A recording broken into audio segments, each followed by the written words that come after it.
Well, good afternoon. So glad to see all of you here. Isn't this a wonderful turnout for this special day? I'm Virginia King, and I'm president of the Martinsville-Henry County Historical Society. And on behalf of our board of directors, I'd like to welcome all of you to the historic Henry County Courthouse. We've been waiting a long time for this special day. Now I'd like for Debbie to introduce some of our special guests we have. Hi everyone, I'm Debbie Hall, I'm the Executive Director of the Historical Society, and we do have some folks here that we would like to recognize, and I would ask them to please stand as their name is called, and if you would just hold your applause until everyone has been recognized. The Honorable Virgil Goode Jr., the Honorable Roscoe Reynolds, the Honorable Ward Armstrong. You all don't follow directions very well.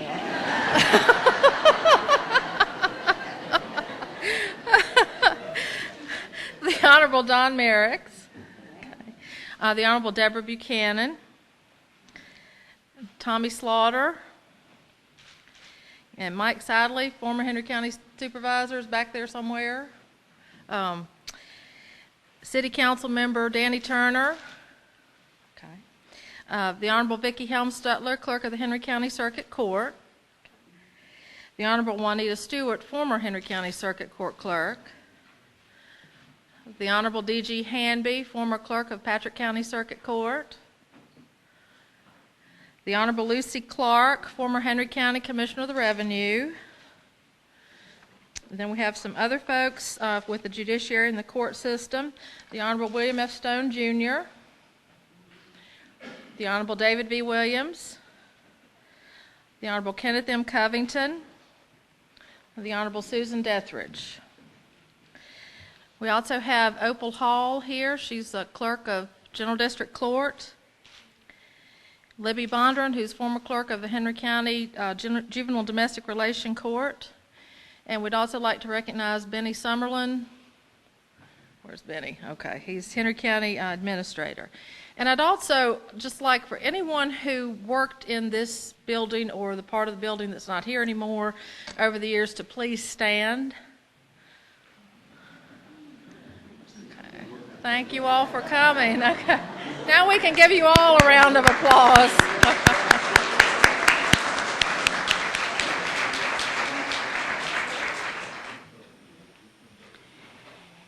The Martinsville-Henry County Historical Society was formed in 1996, the same year that the county moved out of this building into a new one. There was talk about demolishing this old building, so a group of citizens met together and formed the Historical Society and asked the county to be its caretaker. The county agreed. Because of a badly leaking roof and years of wear and tear, the building was in pretty poor shape. If you look at the photographs in the center room downstairs, you'll get an idea of what shape it was in. In 2004, we were surprised to learn that Representative Virgil Goode had applied and was granted a federal HUD grant for the Historical Society. The county used these funds to demolish the annexes in the back, put on a new roof, and corrected some drainage problems. That stopped much of the damage, but the condition of the courthouse and the lack of heat and air conditioning meant that it had very limited use. Again, Representative Goode in 2008 surprised us by obtaining a Save America Treasure grant of $98,000. For the building's restoration. It was a matching grant, so the Harvest Foundation contributed to that match with a $93,000 grant. The county agreed to be the physical agent and to manage the restoration work. The county administration and the Board of Supervisors were as anxious as we were to have the building restored. After plans were approved by the Department of Interior and the Virginia Department of Historic Resources, work began in late 2009. Mary Ann Mason administered the grant dealing with tons of paperwork. Mike Amos was appointed the project manager.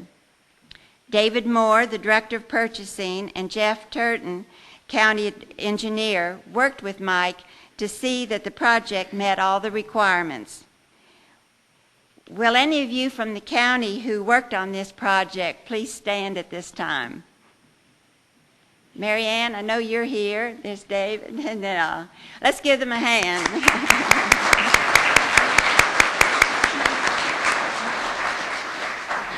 We so appreciate all your work. We ended up with an excellent group of contractors who seemed to enjoy seeing this old building resurrected. It was not like building a new structure. There were many challenges, but they persevered. I know some of them have come today to see the end results and to help us celebrate. Those of you that are here that worked on the building, would you please stand?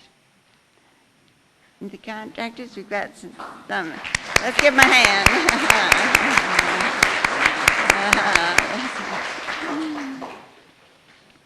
We appreciate your work so very much. We have posted a list of all the contractors that worked with us in the building in here, so I hope you'll take a look at it and see who they are. And if you're in need of a contractor, why, please keep them in mind. When we started the project, we did not know how far the money would go. We saved a great deal of money with the contribution of labor from volunteers. Several of them did the demolition work. Sam Davis, one of our board members, replastered some of the walls. Our biggest volunteer was Mervyn King. He became the hands-on site manager. He and Mike Amos made a good team. Mike saw that the proper procedures were followed, and Merv acted as a foreman every day. He also helped a great deal with the demolition work and did much of the finished carpentry work himself. Would all the volunteers who helped with this project please stand up? Come on, I know some of the board members, and there's several of them. Let's give them a hand.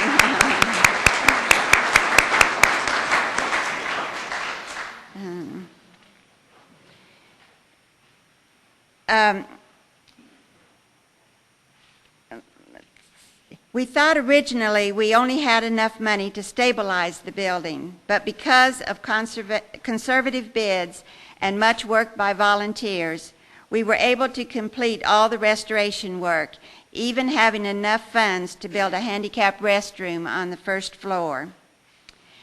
On July 1st, 2010, the Henry County Board of Supervisors deeded the building and surrounding property to the Historical Society.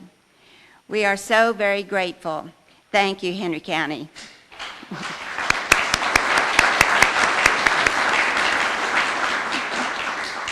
Upon receiving ownership, we placed the building in a historic preservation easement with the Virginia Department of Historic Resources.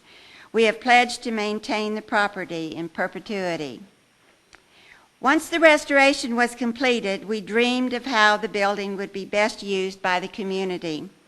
The New College Institute approached us about renting the old Treasurer's office space for their recruiting office. We gladly agreed. The Board of Directors chose to call the rest of the building the Heritage Center and Museum. We were very fortunate to have display cases loaned to us by the Virginia Museum of Natural History. That enabled us to establish a collector's gallery in one of the rooms. Various collections can be showcased in that room as the exhibits are rotated about every 6 months. We were pleased that Mervyn King agreed to display some of his rare antique toys at this time. 3 dollhouses from 2 deceased women in the area are on display also. Our plan is to make the big deed room into an exhibit hall with a timeline of local events around the walls. This will be a permanent exhibit that will tell our history to school children and visitors. The middle room will have rotating exhibits. In the meantime, we have been able to place temporary exhibits in those rooms using showcases from the Natural History Museum that they loaned to us. With the exhibits around the perimeters, we have the floor space available for events. We already have had a reception and a murder mystery event in those rooms.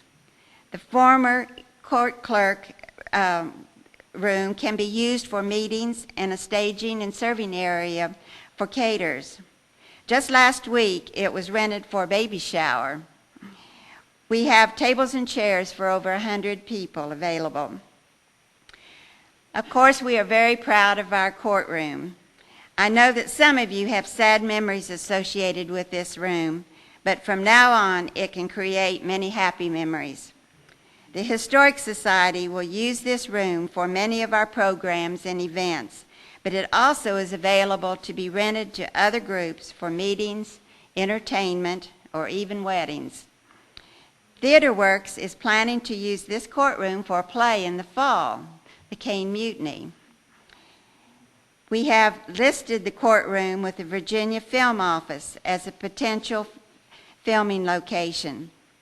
Please contact us if you would like to rent any of these spaces for your next event. Now I'd like to ask my husband, Murph King, to come up. Thank you.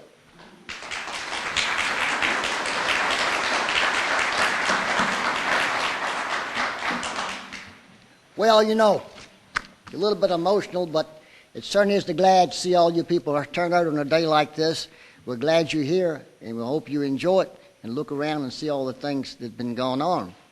Now, as she stated, it was a lot of corporation, but a lot of people involved produced this courthouse, and we get it back to where it is now.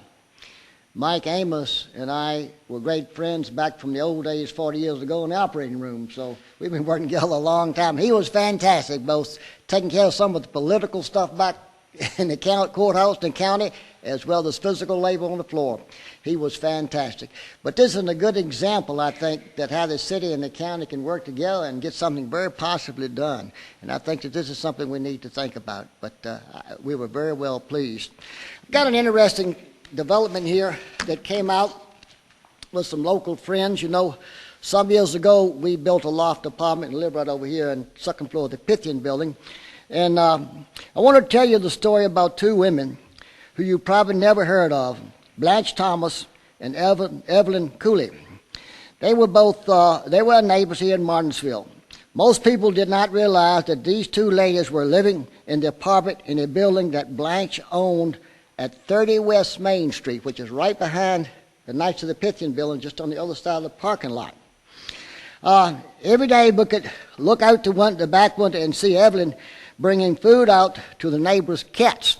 And she had a little bench over there, kind of like this, and had a little plastic hood on it. She kept food over that bench, so if it rained on it, the cats could do eat. And they came out every day from over behind the old bargain center and came across the street and had dinner there. And they would sit there, and the birds would sit pretty close, and they all ate together almost, and nobody bothered each other, so it was kind of a homogeneous little group.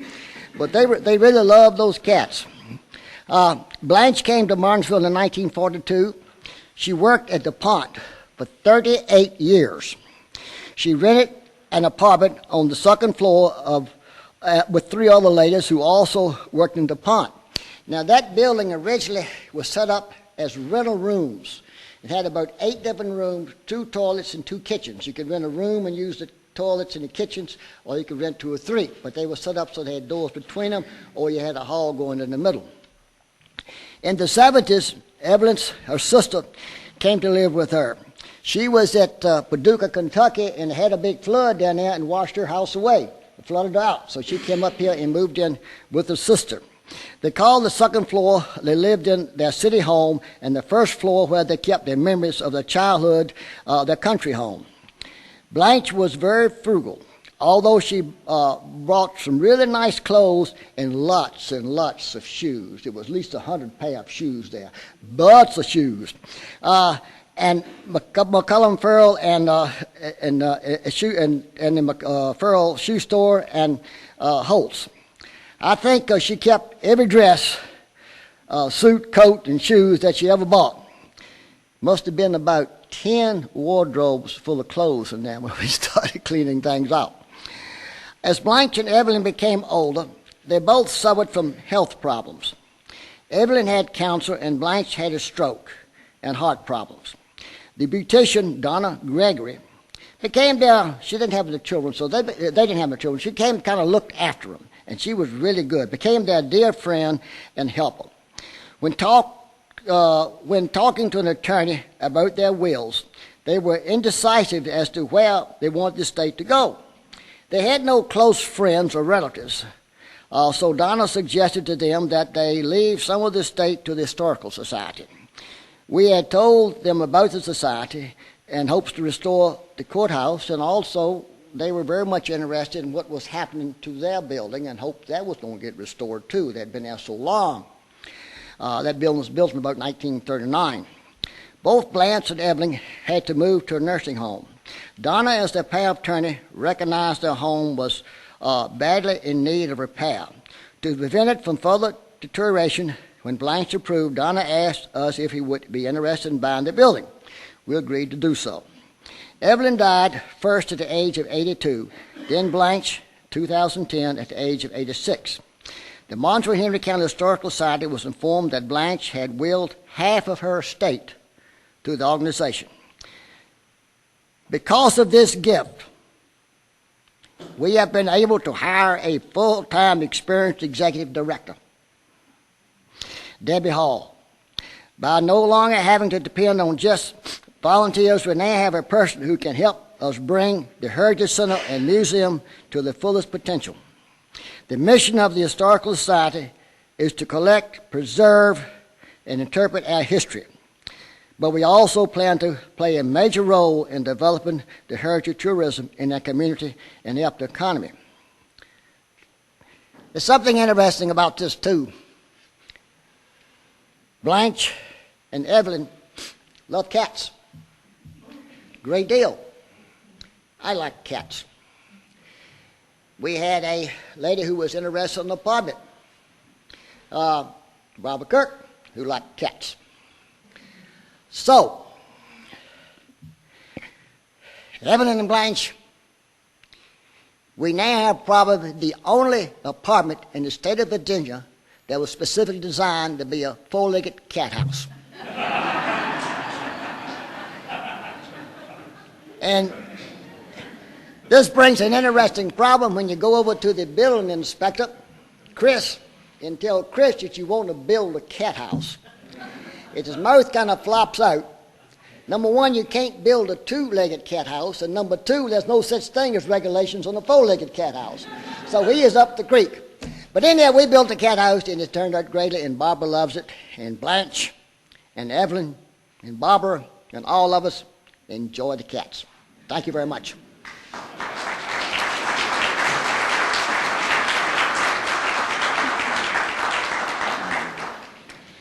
Well, because of that gift, we, as I said, that we were able to hire a full-time executive director, and we're very pleased that the position has been filled by Debbie Hall, who was one of the founding members of the Historical Society, has been active in it all these years, and is very passionate about our history and about this building. So I'd like to turn the meeting over to her now. Thank you. I do want to recognize two more people. Cindy Dickerson, who is the city treasurer, is here in the back. And I would like to ask the members of the bar who have practiced in this courtroom at some point in time to stand. Because we have some of those here. Okay, all right. We're very glad to have you all here today. Before we move on to our other speakers, I think it goes without saying that we would not be here standing in this courtroom of the courthouse today in the condition that it is now and ready to move forward with it as a centerpiece of the community for both the city and the county, and to sort of regain some of its old glory without Virginia and Mervyn. They both are very modest, but their work, they almost single-handedly, with a lot of help, brought us to where we are today, and I think they deserve a round of applause for that.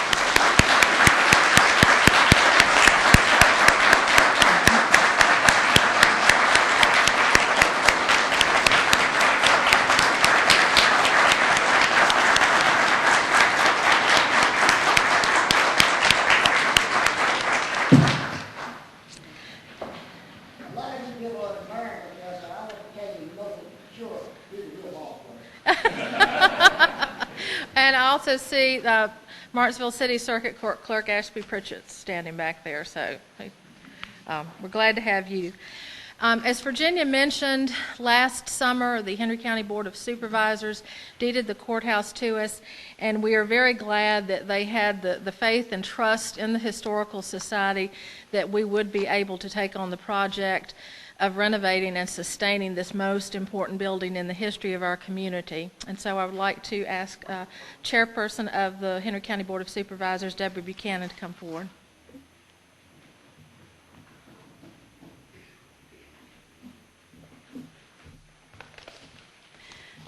I tell you, if we could have this kind of crowd at our Board of Supervisors meetings, we would be doing good.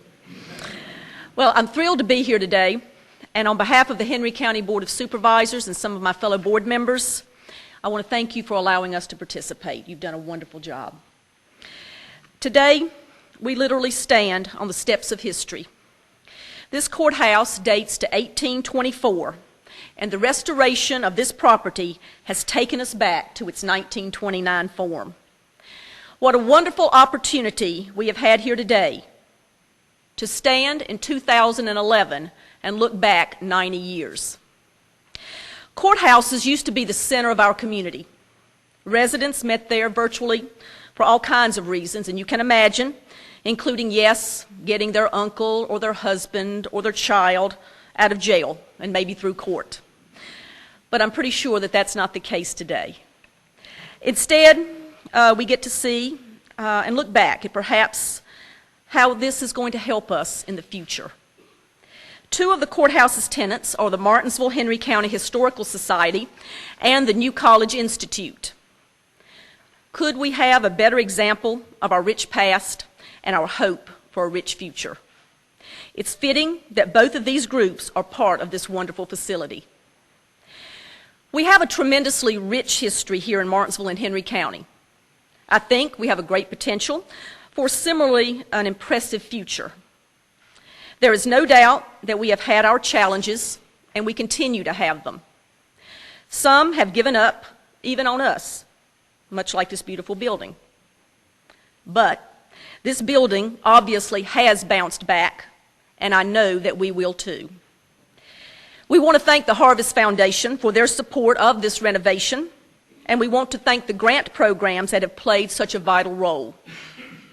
On behalf of Henry County, I want to thank each one of them, especially Mike Amos, of course, who Virginia mentioned earlier, who worked extremely hard on this project.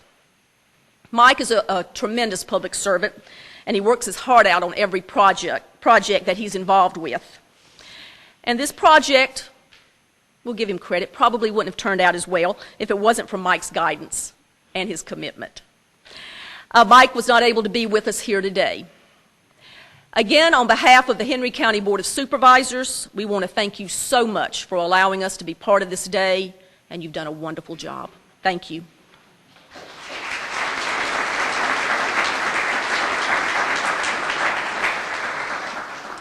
Thank you. Well, as we're all aware, this building was once an operating courthouse, and you are sitting in the circuit court courtroom. So we thought it would be very appropriate today to have one of our former judges and our current circuit court judge make some remarks about their memories of this building and the changes that they've seen and their experiences here. So I'd like to present now the Honorable David V. Williams, who is the Chief Judge for the 21st Judicial Circuit of Henry County in the Commonwealth of Virginia.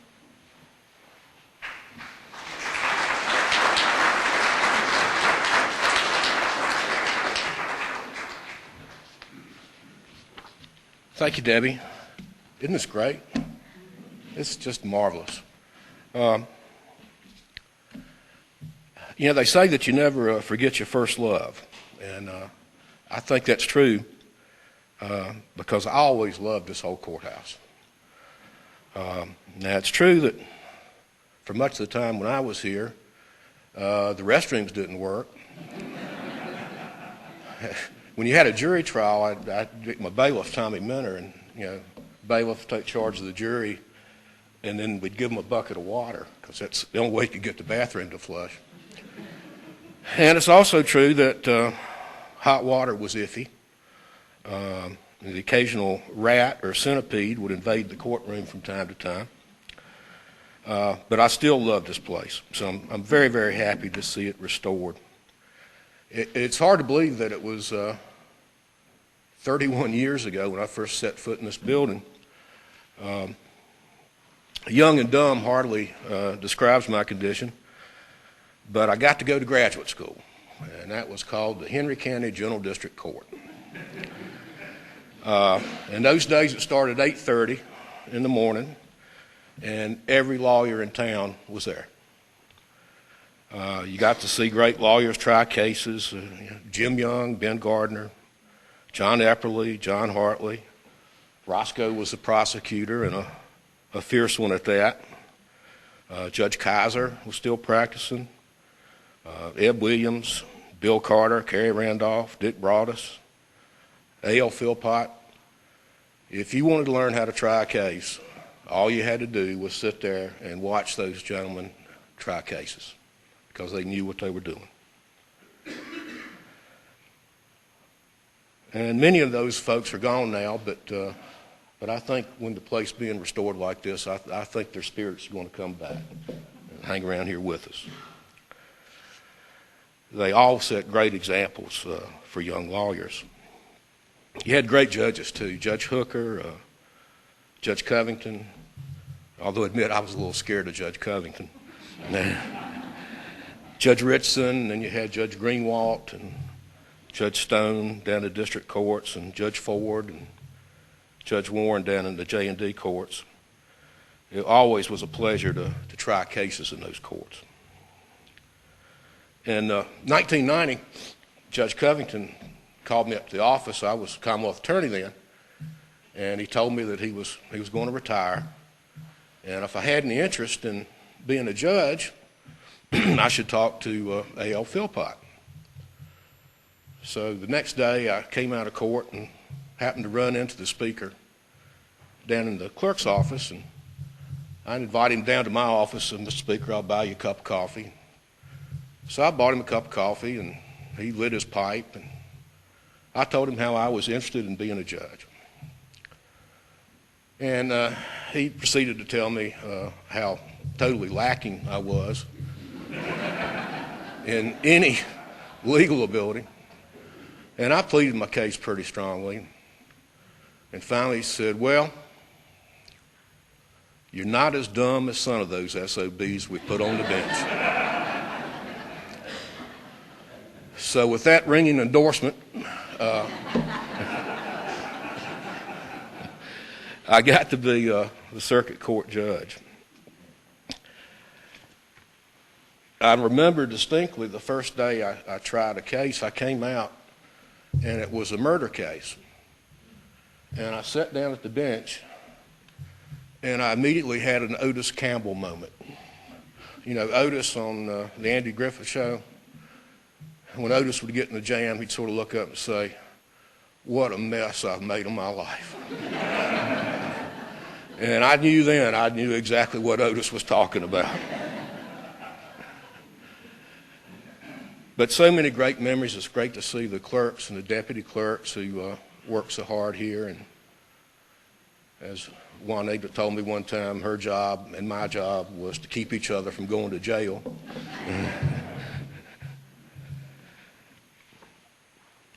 But when you think about all the neat folks that worked here, my bailiff, Tommy Minner, what a great guy. Tommy was a world-class cigarette smoker. And when we had murder cases, normally Dr. Oxley, the medical examiner, would come down. And he was the only person who could possibly outsmoke Tommy. And at that time, you could still smoke in the courthouse, and you come in from lunch, and Tommy and Dr. Oxley would be back in Tommy's office, back there off the steps. And it looked like a nuclear cloud of smoke coming out of there. But I miss Tommy, miss sitting out on the porch with him, hearing him tell tales. But that's why today I'm really happy. You folks have brought my old love back to life. And I appreciate that very much, and I'm sure all of us do. Thank you for letting me be here.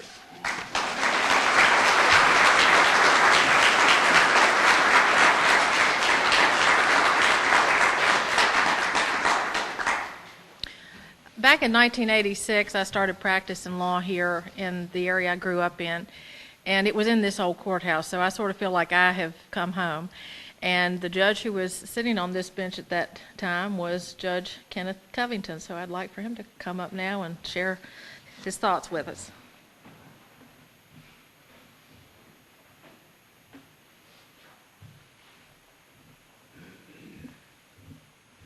Thank you, Deborah.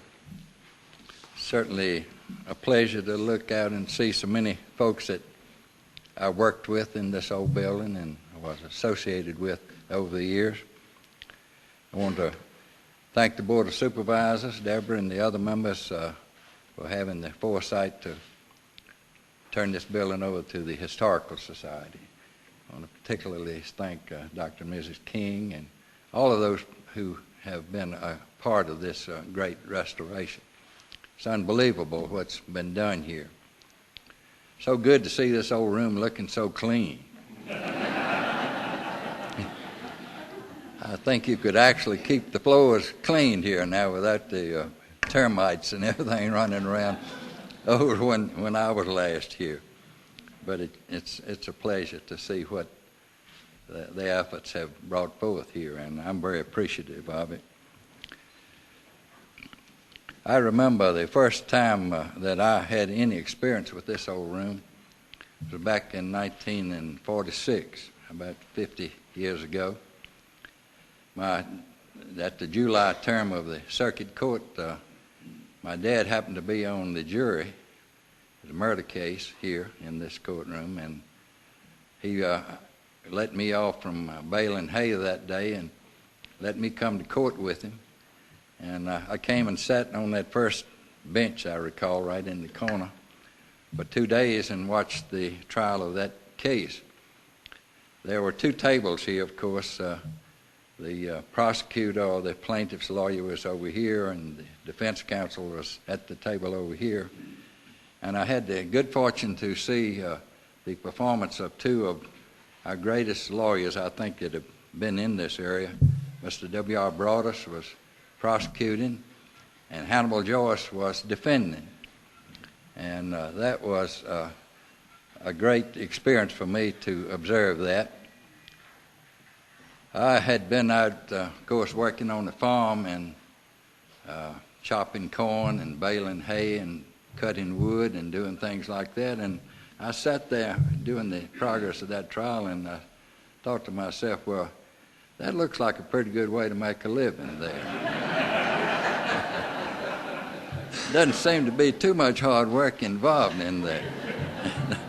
So that kind of inspired me to think about going to law school, which I did, and was fortunate to come back here and work in this old building. And I spent 30-some years in this building, most of the time in the annex part that's no longer here, working with Opal and some of those other folks in the General District Court, and later on with Warren Eder and John Matthews and Bob Crouch and Vicki and all those other folks here who were in the clerk's office. I remember back in the in those days, it was pre-air conditioning up here, and this old room was pretty hot at times, especially in the summertime. We would have to open all the doors and raise all the windows in the trial of a case, and I remember this steep hill out here. When the Leicester Lumber Company trucks would come up this hill, we'd have to stop the trial until the trucks could get by, and then we once again could hear what was going on in here. But it is a pleasure to see what's been done here, and again, my many thanks for the magnificent job that has been done. And this old building has been a witness to some of the good times in this area. It's seen some of the worst times, but it's going to be here now to once again see the resurgence of this area, and which I know will happen, and I look forward to that. Thank you.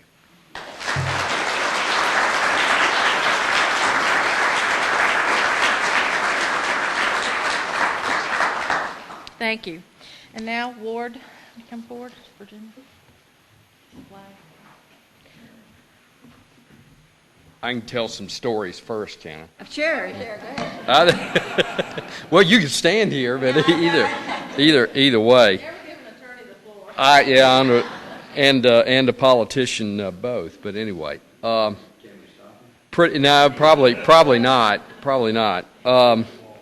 Indeed. Pretty rough-looking jury in this box over here. I just want to add that, and I was. Can't tell you how disappointed I was when you were naming off the great jurists that you just inadvertently didn't mention my name about the great lawyers there. I understand. I understand. Plus, I guess the definition of a statesman's a dead politician, too. I haven't quite achieved that status yet. Tried my first jury case in this courtroom with Judge Hooker 30 years ago. I think this year, and have a lot of fond memories. Quick story that when Judge Covington was on the General District Court bench, which cases were tried downstairs, to teach y'all a little bit about criminal procedure, misdemeanors are tried in the General District Court, but then you can appeal them up to the circuit court. And I recall as a young lawyer, I defended a guy on an assault and battery charge, and he'd gotten drunk on Saturday night and just beating the snot out of his buddy. And went before Judge Covington and tried the case, found him guilty, and sentenced him to 30 days in jail. And as soon as the sentence came down, I got the elbow in the ribs, and my client said, "Peel it up, peel it up." So I noted the appeal, and it got up to circuit court, and another little procedural fact, if you're not a lawyer you may not know, when a case is appealed like that, it starts fresh, which means that the circuit court judge can do whatever he wants. He's not bound by what the lower court judge did. Well, we came upstairs and tried the case in front of Judge Hooker, and he gave him 60 days in jail. And all of a sudden, the elbow in the ribs, peel it back down, peel it back down.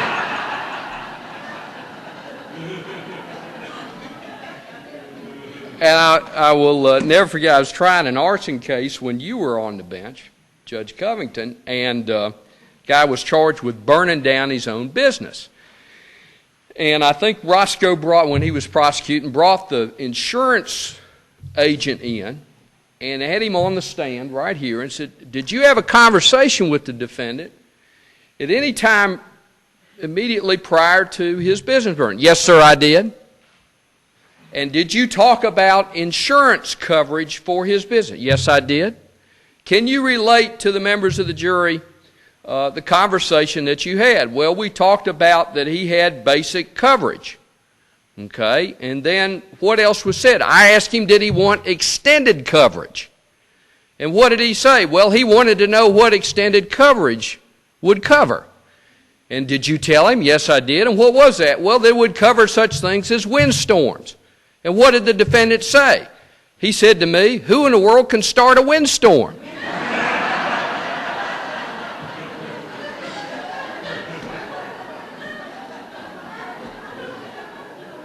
Peel it back down, peel it back down. But anyway, it is a delight. And now you guys can come up now that I am. I will tell you, though, as the speakers have mentioned before me, this place never looked so good. And I would tell you, you've done just a marvelous job. I never knew that you had this woodwork on the ceiling, and Mervyn was telling me it was all painted the same color. But what a marvelous renovation that Virginia, you have done. So on behalf of the Virginia General Assembly, on behalf of Senator Reynolds and Delegate Merricks and myself, we'd like to present you and the Historical Society with a Virginia flag, which we hope that you will fly on this flagpole over this wonderfully restored courthouse for many, many years to come, and also have a certification that this flag was flown over the state capitol in Richmond, certification from the clerk of the court, which we will also present to you as well. Virginia, congratulations to you and to Mervyn for this great job, and Debbie, to you as executive director, thanks for letting us be a small part of it here today. Okay, thank you so very much.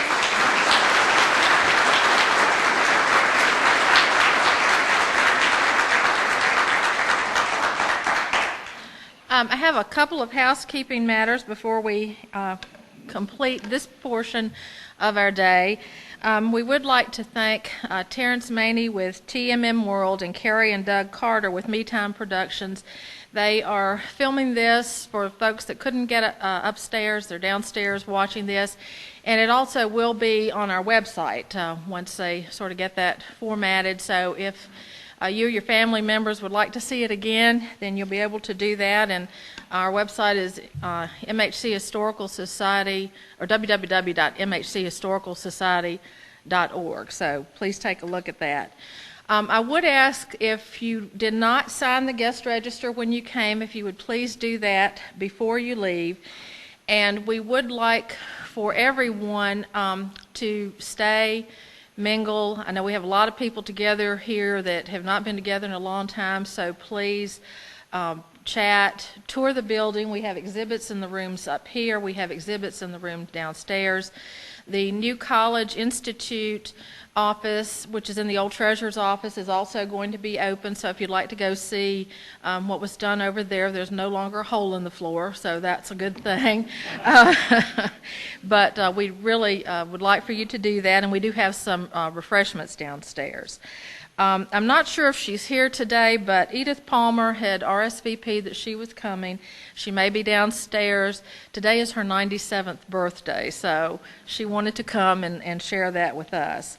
And I would like to just give a plug for a few of our upcoming events. On Tuesday morning at 8:30, Piedmont Coffee Connections is going to be meeting here.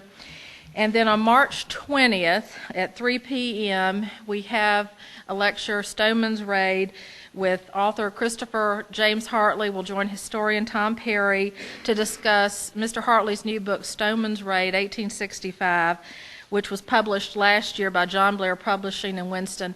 And Stoneman's Raid is about the portion of the Civil War skirmish and battle that came through this area right at the end of the Civil War. It's really the only formal action that the area saw. Then on April 9th, all day, we will have the Stuart Harrison Camp of the Sons of Confederate Veterans are going to have a living history here for people who would like to attend that. And at 2 p.m., a memorial service. And then on April 30th at 11 a.m., we're going to have a lecture, History as a Practical Learning Device, by Eric Richardson, who is a historian and a professor at North Carolina Central University. And again, we'd like to thank everyone for coming today. This has been a long project. The Historical Society formed in early 1996. The courthouse closed at the end of October that year. So it has been long a labor of love. It's taken a long time to get to this point. And we are so grateful to all of you for coming here today and sharing that with us, and especially to all of our dignitaries and speakers. It just means so much to know that the work is appreciated. And if any of you who have memories of this building would like to, we can put you on video camera and you can reminisce. We'd love to have you do that. But thank you again, everyone, for coming, and please enjoy. We'll be open until the last person decides to leave. So thank you again.